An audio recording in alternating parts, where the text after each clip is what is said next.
Okay, this is our 4L60E transmission that came out of a 2002 Chevrolet Avalanche four-wheel drive. It's a 1500. Had over 200,000 miles on it. I believe it had some DTC codes that were showing up. It barely made it to the shop where we pulled it out at. At least the 3.4, I believe, was going bad. It was hard to keep it going in gear. When we took the transfer case off, we found all this RTV sealant here instead of an actual gasket. So we know that someone's been in here. We know that folks were trying to do some stuff to both the transfer case probably and to this. Our park neutral switch was cracked up here at the connector, so we just ripped it off. We knew that we weren't going to save this piece because it had been cracked and was pretty much just flopping around. Looked like it was still glued at the connector, so I guess whoever had it before we didn't know that it was possibly glued in there, so they tried wiggling it, I'm sure, and it looks like they hacked around when they were trying to get it off of the shifter itself. Here's the rest of the lever and the fastener for it. We'll bag these. So this was GM part 12450016. That has been replaced by a later number, and we'll talk about that when we get to that point. Here's the torque converter that was in it. It's being held in place with our Kent Moore tool, the J21366 tool. As for the torque converter, as you can see, it's a TM-BX2423 8896. So we believe this is the original torque converter that was on the unit. Hard to tell what was going on with this unit before we got a hold of it. Like I said, it was having problems, so we're going to tear it down and we're going to go through a rebuild. We're going to use a lot of the steps that we've seen from other folks on YouTube. Certainly the transmission bench, that's where we're getting our deluxe kit from. But then we also had folks like Teresa and Richard, and then Dr. Shock that we all watched, and Nick's transmissions as well. Other folks that have put videos up there and we've watched, and we'll use those as a guide to tearing this down and then building it back up again. So we're going to take off the shift lever cable bracket. It's got two Torx 40 fasteners.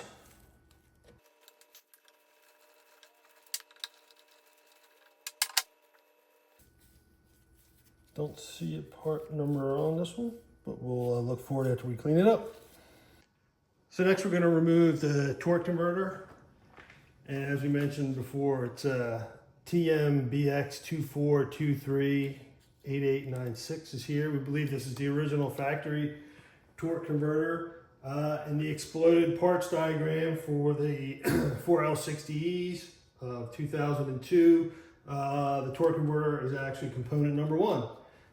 So we're going to take that off, and like I said, it's being held on here by our Kent Moore tool.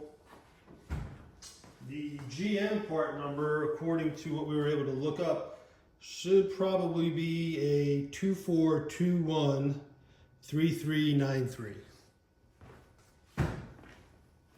So to remove this, let's just loosen this.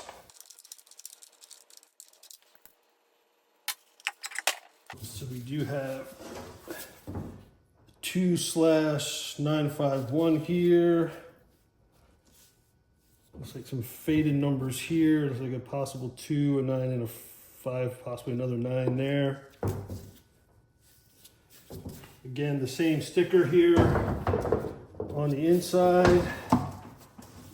TM-BX2423 8896. So we're going to order a new torque converter. Every rebuild that I've watched and watched the videos for talks about always replacing the torque converter, so we're going to order a new one based on that.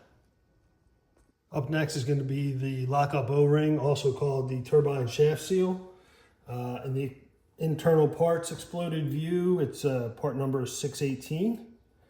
This one actually feels like it's in pretty good shape, not crystallized or anything, which just helps us think that somebody was in here doing something with this transmission before we got a hold of it. But we'll replace this seal like we're going to replace all the seals. So, not bad. Still soft and looks like it was probably hopefully doing its job. That should be GM part number 242-12987. But like I said, it's component number 618 in the exploded view. And we're going to remove the transfer case adapter off the back of the transmission now. If you look at the exploded parts diagram for case and parts, it shows you the extension for a two-wheel drive vehicle. For the four-wheel drive, the transfer case adapter we have, it's actually stamped on the adapter. It's GM part number 157-24744. And this has 6 15mm bolts.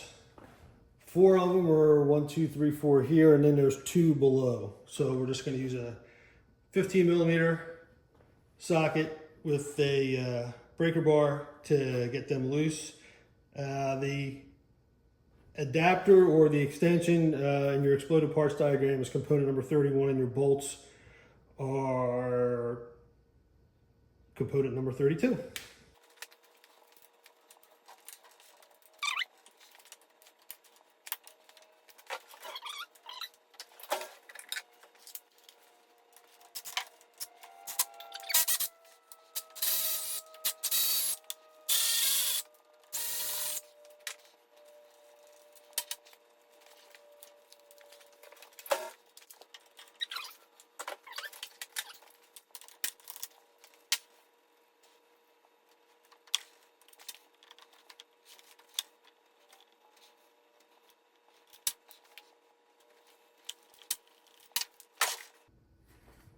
Okay, well that seal was holding up some fluid. Still got a little bit of red to it.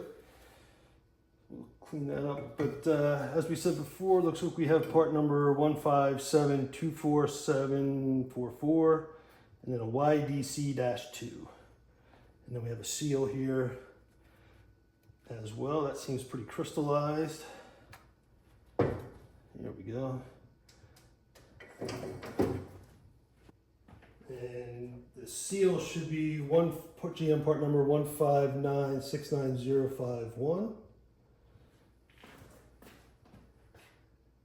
And that should be component part number 30. So we got in our Sonex 77000 HPK Torx Plus bit for the bell housing bolts. And we've hooked the bit up to an adapter, extension, breaker bar, and a cheater bar. And off camera, we went through and loosened all these up a little bit.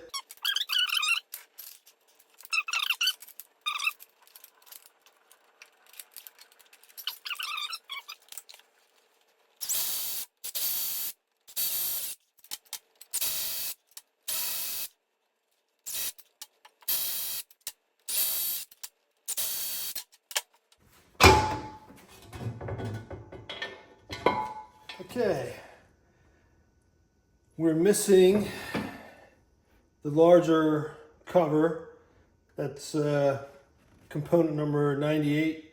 97 is our smaller cover. That is still in place. And that can come out. And then the bell housing itself is component number 102.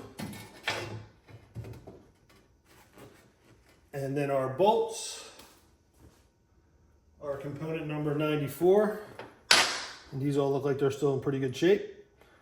So we will clean everything up. And we can see that there's been writing on the pump. So again, this unit was either remanned or rebuilt, or at least someone's probably been in there before we've gotten to it. There's a couple more pieces on the case that we want to get off before we continue on with anything internal. First one's going to be what's left of the vent hose up here. There's a clamp on it. From other diagrams I've seen, this would probably be a lot longer. That's certainly a whole lot of crud and buildup on it. We'll clean that up and see what we have left. And then we've got new cooler fittings as well. The fittings are component numbers 95 and 96 are the retainers. Our deluxe kit came with new cooler fittings as well, so we'll take them off. We're going to try taking them off with a 19mm socket.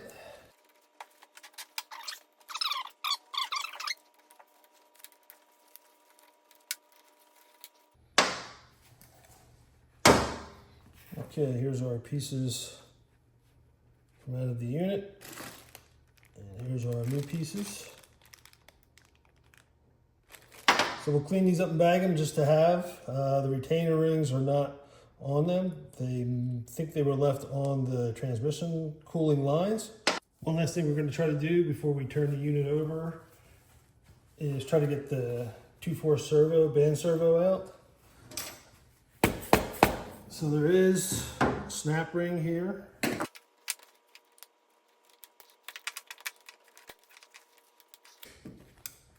So we've got a snap ring out. Let's see if we can pull the cover back out now.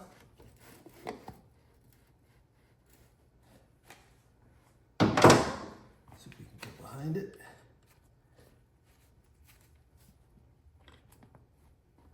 Sure could. Okay, so we've got our cover with its seal.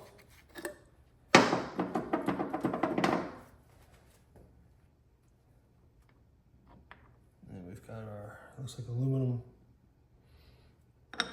internal components. So definitely someone's been in here before. I'll have to see if this was a Corvette servo or not. Looks like it may have been. When we get everything out, we'll break it down, clean it up, and look at some part numbers and see what we came up with. We did have some writing on the end of this as well. So definitely someone's been in here before.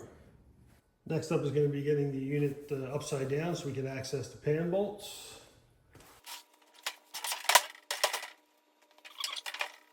So we're just going to use a 13mm socket, break everybody free.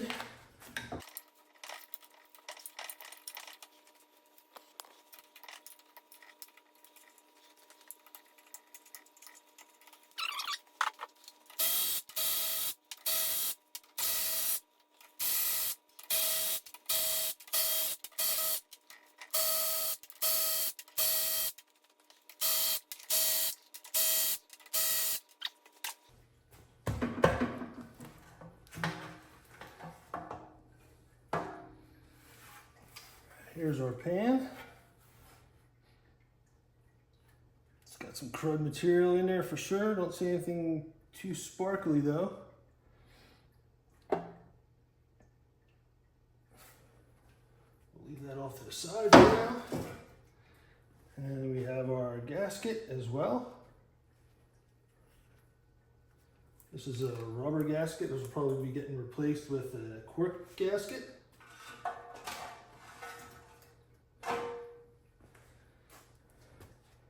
And then we have our filter.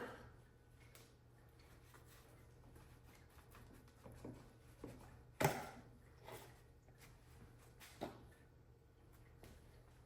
it seems pretty full.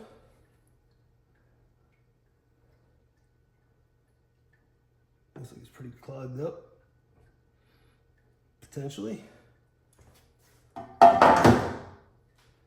Our pan is component number 75 from the case and parts. Exploded view, our bolts are component number 76. And our gasket was component number 73. We pulled the filter out, which was 72. There's still a piece inside for the filter. That is component number 71, the seal. That's still in there. We'll leave that in there until we get some of the other components off of it from there. Next up is going to be disconnecting some wiring harness connections. So we have our manifold pressure switch.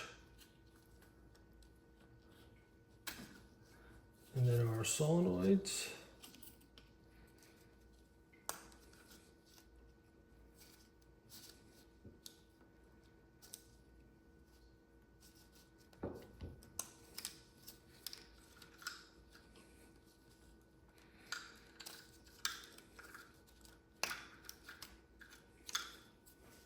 Next is the 3 to 2 downshift solenoid.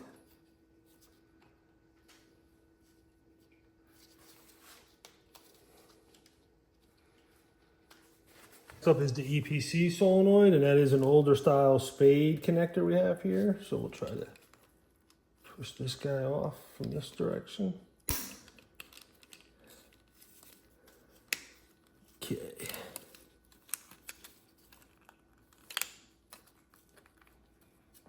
Next up is the PWM solenoid.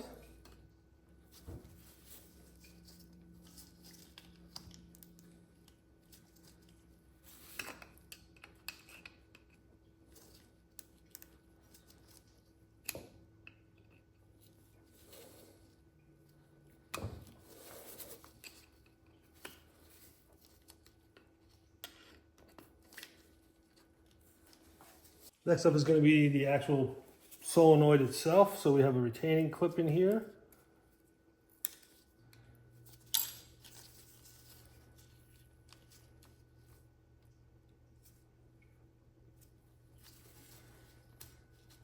So we've got the clip, and we should be able to pull the solenoid itself out like that. And then we're going to put the clip back on it. Okay, we're going to use a 10 mil socket to remove the 2 bolts here for the TCC solenoid.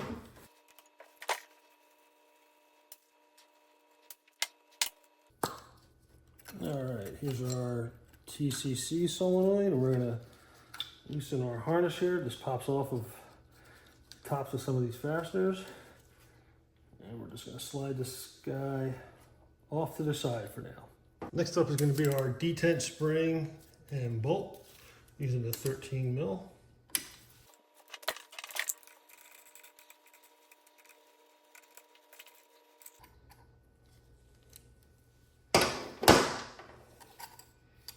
Here's our spring and our bolt. Next, we're going to start removing the valve body, and we're going to start by removing 3 8mm bolts here, here, and here. We have one that's been rounded. We can see it already here. So we're going to get a pair of grips for that. These 3 should all be the same size as well.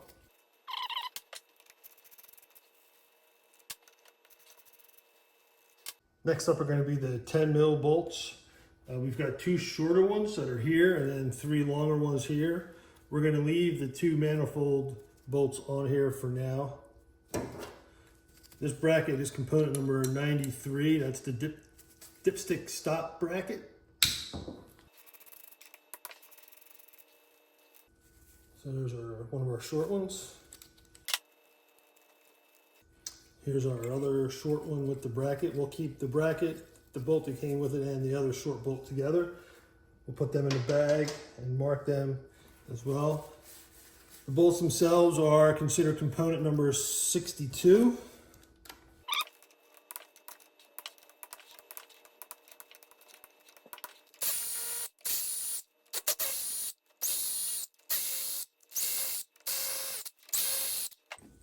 Okay, so there's all those. Those are all the same length. Keep them separate. And next are the 3 long ones. And there's our 3 longer ones. So here's the middle one. And then again, our short one. Next up is going to be the valve body. We're going to leave the switch on it for now. I think we got, forgot one fastener right there. All right, so we missed one bolt here. And then we should be able to get the valve body up. Yep, okay. And then this manual linkage is just gonna fall out like that. tip it over, try to get some of the fluid out.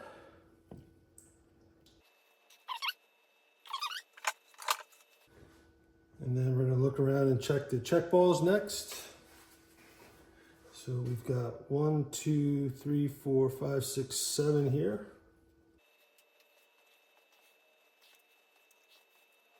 And that does not appear to be a metal ball. We'll take a look at that after we clean it up. And we can take our linkage out as well. Next up are the 3 bolts for the 1 to 2 accumulator housing.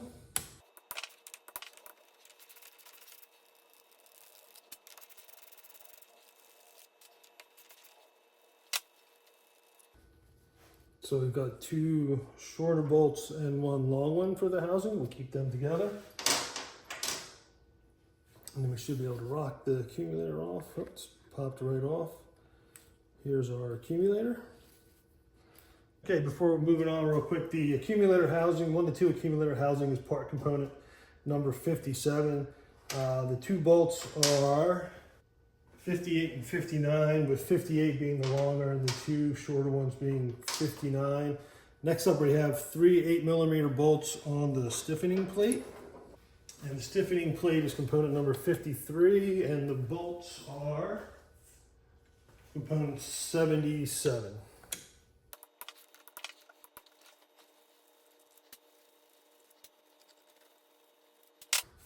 And our plate. Okay, here's our plate. Next up is going to be the separator plate itself and its gaskets. Hopefully we can get everything all together. Looks like we can without any problems.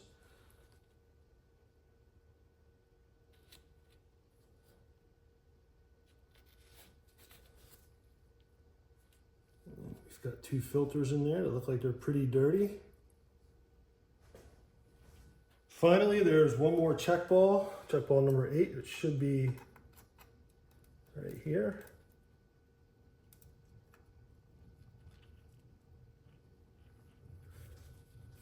So there we go. Next will be the 3/4 accumulator. So we've got our spring. It looks like it's blue. And our piston is in here.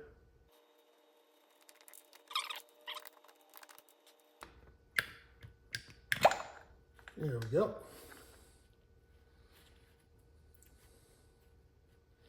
Lots of material on that, looks like.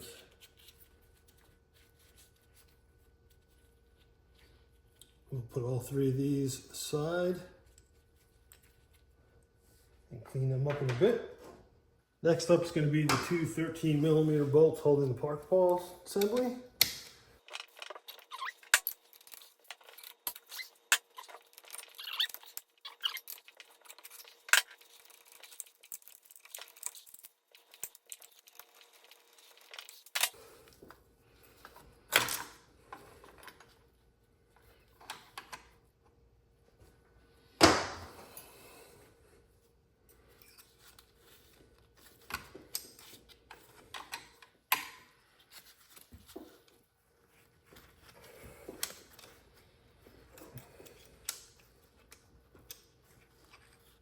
Okay, and there's our 2 bolts for the bracket. Next, we're going to use a 15 mil to loosen our nut here. 15 mil wrench.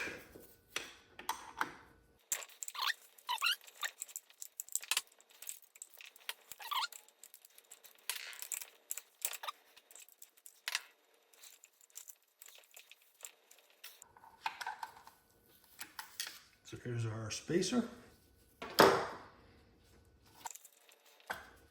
And there's our nut. And hopefully there's enough room here we can get the rest of the linkage out. So we'll put all these aside. We'll clean them up in a minute. And then this should be mushroomed as well here. So we'll have to file this down a little bit as well. If we try to pull it through, you can see it's going to get hung up there. So just here at the very end.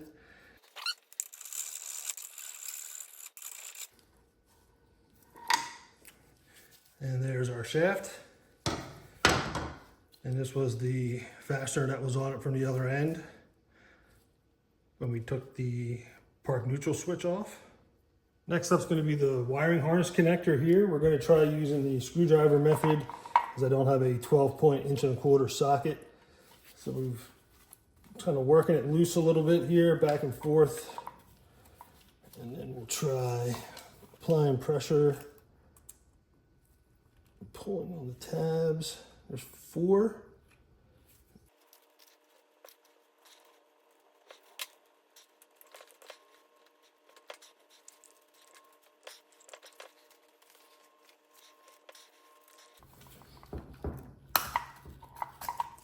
And there we go.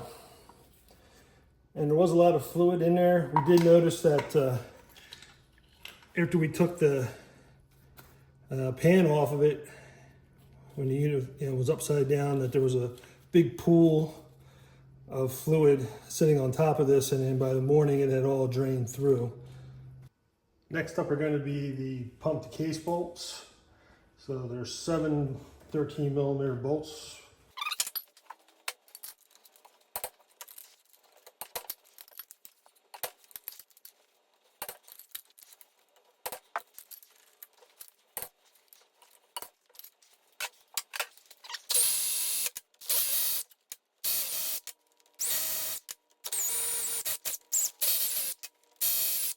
Okay,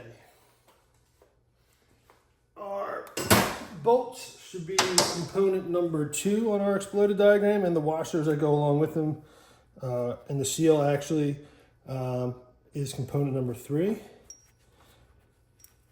So we'll put these off to the side and clean them later. Next, we're going to try to pry the pump out.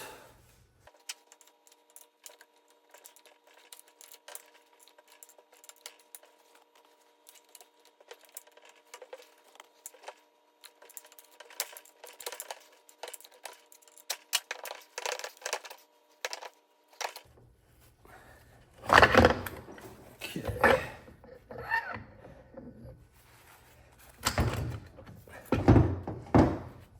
So we were pulling on the shaft and not the actual pump. So I certainly don't want that to come in because that's going to bind up on the 2/4 band. So here's our pump. We've got rating on it again, as we've already mentioned. This is a 2002 unit, so we do have the gasket here for the seal. Although I don't, well, it's just really, really old. Yep, it's there. And we're just going to let this continue to drain off to the side.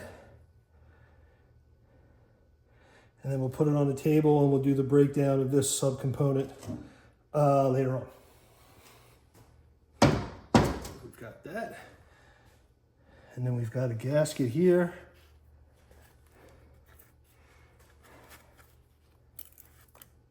That is breaking apart.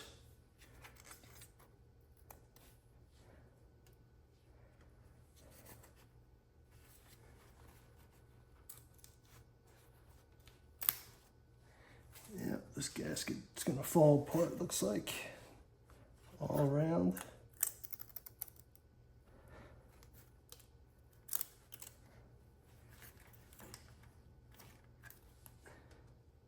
All right, next we're going to try to separate the band from the pin,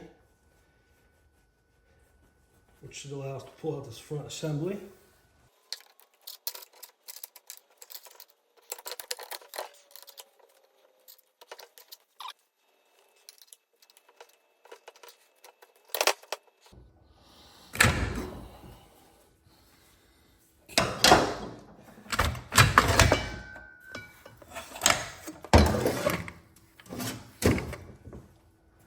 Okay, so here's our assembly with our drum.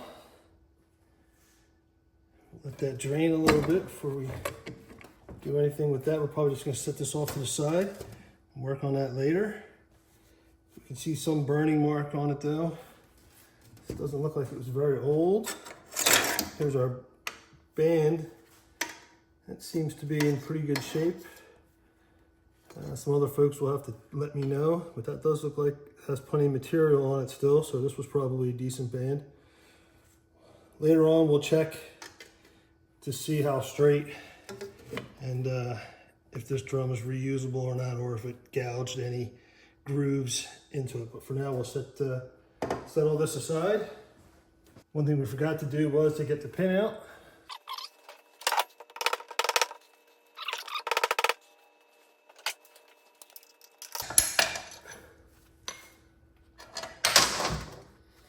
Okay, and here's our pin. We'll check that, clean that up as well. Next up should be part component 661. It's in the internal parts. It's the output shaft to input carrier retainer. It's a snap ring that's way down inside there. So we'll see if we can get it. It's very, very small opening.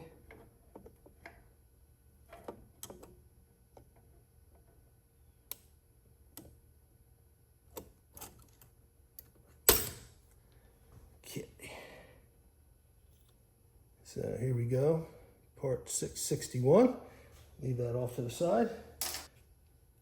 So now the snap ring's out, we're gonna remove the input carrier assembly. It's gonna be as you can see, it's a 4-planet carrier.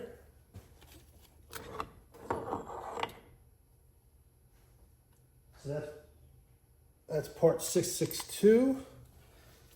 And then on the back is a thrust bearing, and that is component number 663. And here's our planets as well. We'll check these out when we start putting these assemblies back together again, but for now we're just going to put it off on the side. Okay, so previously when I went to pull the planets out, I pulled the planets and the ring gear out. The ring gear had its thrust bearing there. There is a thrust bearing here on the planets as well. It's actually down inside the gear here. So that's 663. This was 662. And then our ring gear is made up of multiple pieces. So we should have 664 and 665. We're just going to leave that all together then. Next will be our shell and our sun gear. So here's our shell. We'll look up this part number to see which one we have, if this is a OE or an aftermarket.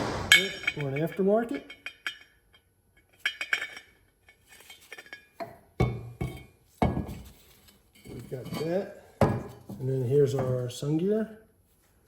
Don't see anything immediately wrong with it. Don't see anything bent. Our shell doesn't look like it's got any teeth that we're starting to strip. Nothing twisted as well. Don't see any cracks or anything, so this almost looks like it was newish as well. Next is going to be this plastic washer here. This should be component number 674. Next is going to be the snap ring, component number 676, which is the low and reverse support to case retainer ring.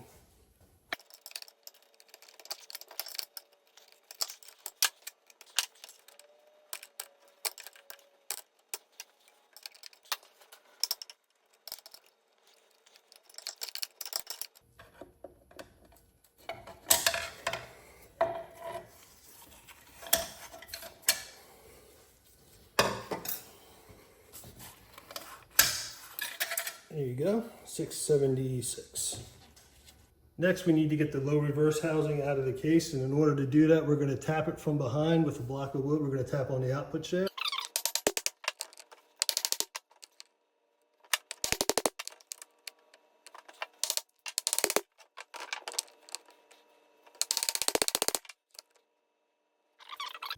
Okay, so we were having problems using the output shaft with the block of wood to get the low reverse and output, the low reverse roller clutch assembly to get all that out.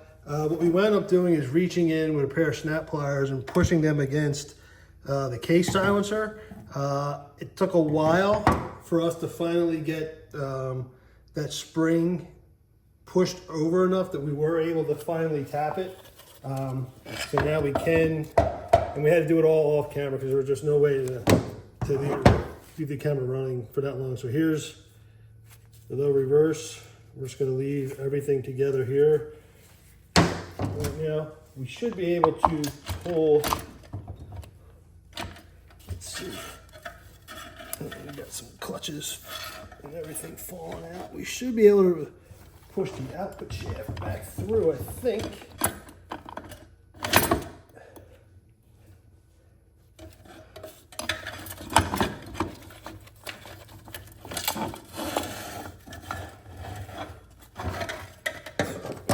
Put everything right here for now.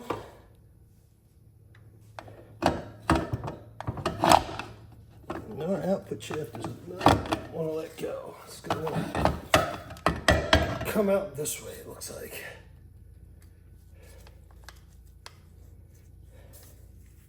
Okay, so here's our output shaft and all the other components to it. So let's put that off to the side. We can organize this and then we'll go through these parts real quick and get some shorter videos for just these. Okay, so just real quick, we have our low reverse clutch assembly and our 4-pinion or 4-planet carrier.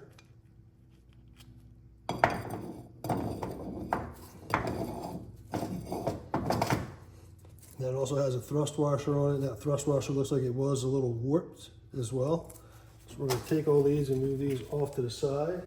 And then we have our low and reverse clutch plate assemblies of fiber and steels with a wavy plate here at the end. So we've got one, and then a steel. Should be 5 of each.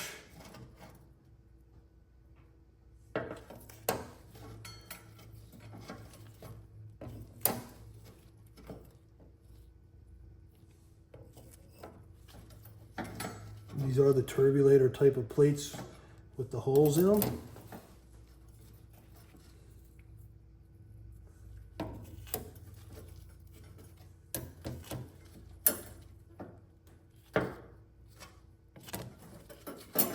And our wavy plate. Our output shaft does not appear to want to come off here. We'll have to look into what's holding that on here. I can't tell if it's dimpled. The only ones to back out so far. I don't see a snap ring on it. And then we have the case silencer. Okay, so we used the spring compressor to push down the cage, and then we had to reach in and work in our snap ring pliers to get this snap ring off here. Okay, and that's only accessible after you compress that cage.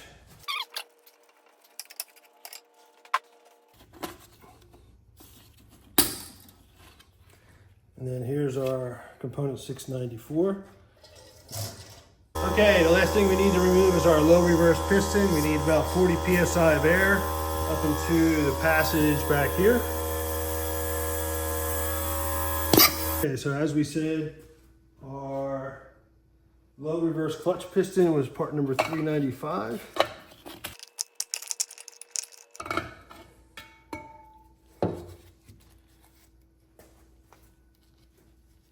Looks to be in pretty good shape. Looks like a part number 8685550. Okay, here's our broken down 4L60E.